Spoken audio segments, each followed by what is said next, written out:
ಇದಕ್ಕೆ ನಮ್ಮ ಮಹಿಳಾ ಆಯೋಗ ಅವರೆಲ್ಲ ಸೇರಿ ಕಂಪ್ಲೇಂಟ್ ಫೈಲ್ ಮಾಡಿದ್ದಾರೆ.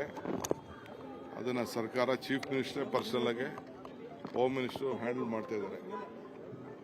ಬಟ್ ಇದು ಕಾನೂನಂತೂ ಅವರು ಕ್ರಮ ಕೈಗೊಳ್ತಾರೆ. ನನಗೆ ಮಾಧ್ಯಮದಲ್ಲಿ ನಾನು ನೋಡಿದೆ, ಅವರು ಎಸ್ಕೇಪ್ ಆಗಿಬಿಟ್ಟಿದ್ದಾರೆ. ಇದು ಬಹಳ ಅಕ್ಷತ ಅಪರಾಧ. This is the entire country. It is a very shame of the country. Is a member of the parliament. He is in the house of the lower house, which various leaders represented, and a former prime minister's grandson is, who represented the place of the former prime minister.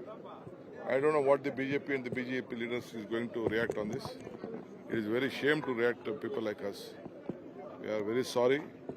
I don't know how those women, we have to protect the images of the women. That is also very much important. The law will take its own course. I don't know much on that. My home minister and the police, concerned police, will brief you better. Yes, she has given. That is what it is learnt. There are some of them who are working as an employees in their house.